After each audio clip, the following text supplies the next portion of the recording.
Hello ladies and gentlemen, it's Derrick here with Boy Sauce Productions, and today we're talking about the Xioami Mi scooter. It's called the M365 in some places, and there are a few different versions based on what area you're located in. And let's get to the main specs here. So this scooter has a range of 18.6 miles and can go up to 15.5 miles per hour, which I've verified GPS wise, and it seems to be able to go that fast, which is 25 kilometers per hour. And it has 8-inch wheels, and they're tubed rubber wheels, or I guess rubber tires, and this has a disc brake, and it also works with the regenerative braking as well to save some, or to regenerate some power in case that you're running out, and just to be more efficient overall. The scooter weighs just under 27 pounds, so 26.9 pounds total, and it has an LED light in the front and a rear LED light in the back that's red, and you can have it with the app on always, or to turn on only when you brake. So this scooter cost me $430. It retails for around $450, and I think you can find it on Amazon right now for $400. I've ridden over 200 miles with this particular scooter, and it's been an interesting ride, let's just say.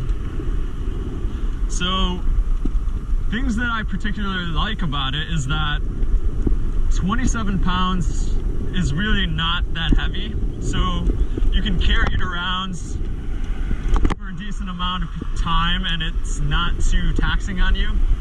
The folding mechanism is very easy, so there's a locking mechanism, and you can just walk up to it, take the locking mechanism down, and fold it up and carry it. Also, something that's really nice is that it has cruise control. So essentially, if you hold the accelerator button down for 5 seconds, it'll make a little beeping sound, and it'll cruise control for you. So it also has an eco mode, which limits you to 11.2 miles per hour. And all you have to do is press the power button, which is on the steering wheel, or I don't know what you call this, but it's right here essentially, and you just press it twice. And if the bottom LED light, which is the battery indicator, there are 4 indicators here, so 25% each, and when that turns green, then you're in eco mode, and then you get limited speed. And it has your brake lever, and it's supposed to stop on dry grounds with these tires in 13 feet. So I haven't really tested that out, but the brakes are pretty strong, and the torque on the actual scooter is pretty good. Overall, it's a pretty decent value, but it really just depends on what state you're in. I mean, I live in Illinois, where it just recently got warm, and it's the end of May, and it's not very convenient when you have to worry about the type of clothing that you wear, as well as rain and snow. Puddle! God. Oh, jeez.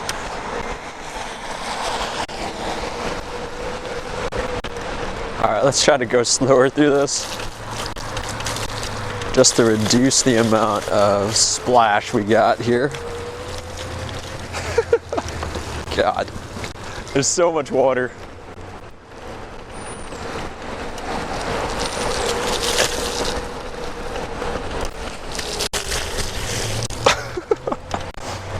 Need a bigger shield, splash shield than this. And not gonna see me. Yep, okay, that's about right. which I have verified that it can go through mud, can go through snow. You can ride it on trails. It's not the most comfortable ride because there's no suspension. You're on tires that essentially give you, they take in all of the bump, if you will. And it's kind of, depending on what kind of road or sidewalk you're riding on, it's not very comfortable. And just riding on sidewalks here, it's kind of bumpy. So, yeah, I mean, it really just depends on what you expect. I mean, you're not paying that much. On your left.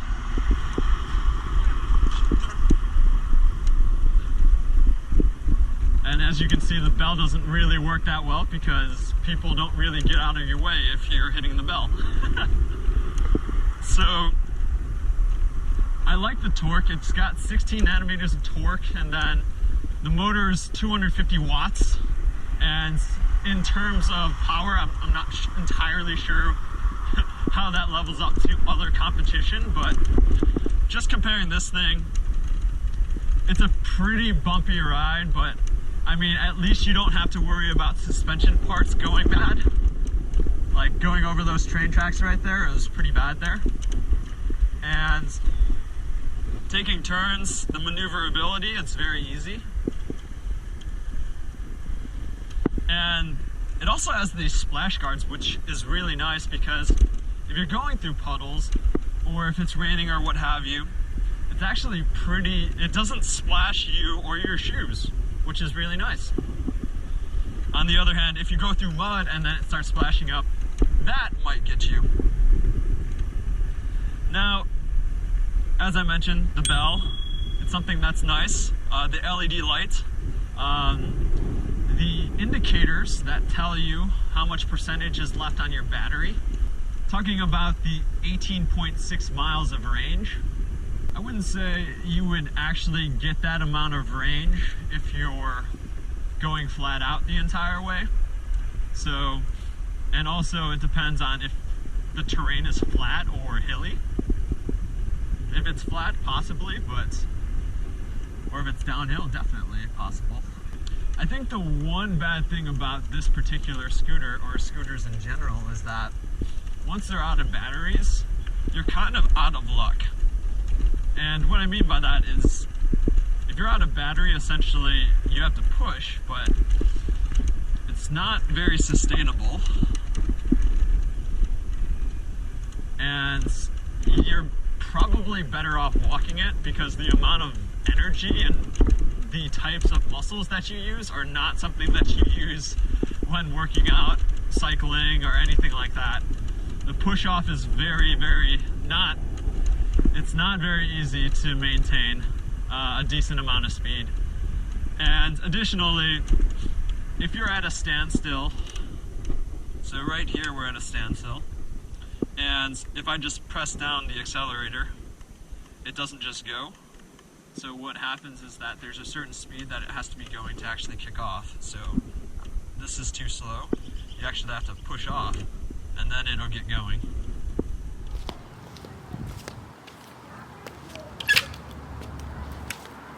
This is actually where the battery charger is, the DC charger. And this is really the one spot that you want to make sure that's covered.